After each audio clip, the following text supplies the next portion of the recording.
Hi, this is Martin from Martin's Engine Services.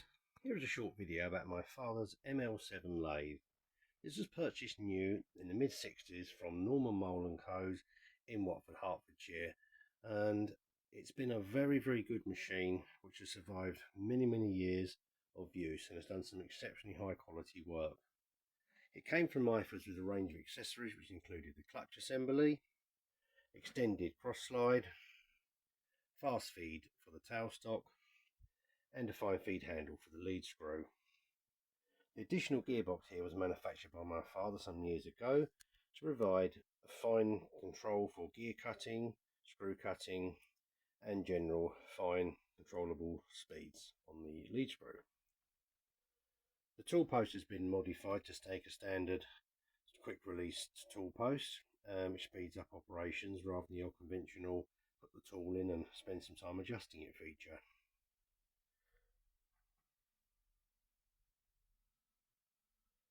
The machine was actually sent back to myford in the mid-90s for some refurbishment work to the bed, which had heavily worn in this area here where most of the work is carried out. It was remachined on this component, was remachined, and so were some of the other components here to maintain the centre line of the machine for accuracy. Most of the components are original.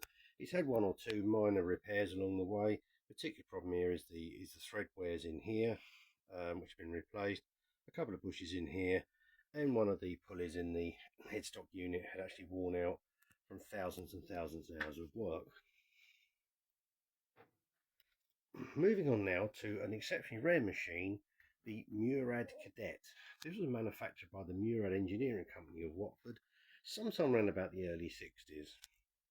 Murads have a reputation, or had a reputation, for making exceptionally high quality over-engineered components, machines and gearboxes and the such like.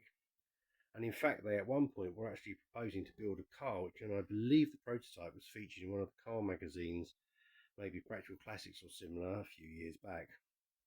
This machine came to us in a somewhat distressed condition cosmetically, but mechanically in great order.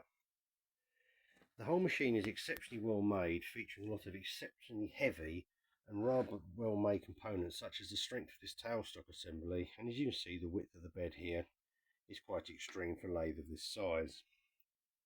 The fully enclosed gearbox runs in oil, which feeds all the bearings and is a very quiet, smooth unit with a range of handy to use speeds. It came with most of its accessories as well, including the stand, chip tray and all the various changeable gears, which are in the end of the machine here to enable screw cutting and fine feed work. Originally from the factory, this machine was not fitted with a clutch. However, it's proved a bit of a mission to do, but we managed to fit the clutch unit down behind the machine, which is buried down there in the darkness, and is connected by a system of belts to the motor which sits underneath.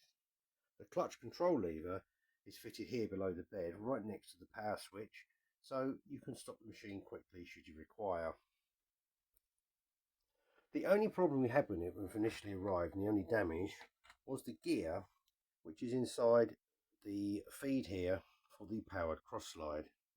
Unfortunately, due to the design of this control, you can very easily just touch this, tap it in, and it will feed very quickly, and as there's no automatic stop, it will simply crash into itself and break the gear. My father managed to manufacture a new gear, and the simple wooden wedge is the solution to stopping accidental engagement. Otherwise, all other components, as said earlier, are original. It has had a few add-on additions made and quite a few modifications along the ways of the machines, but is mostly complete. It even features its original machinist lamp, which is probably a rare feature in its own right. Hope you enjoyed these two short videos, and if you liked, please subscribe and give us a like and a comment, as this is my first few videos on YouTube and I'm trying to set up a reasonable channel. Thanks again for watching. Goodbye.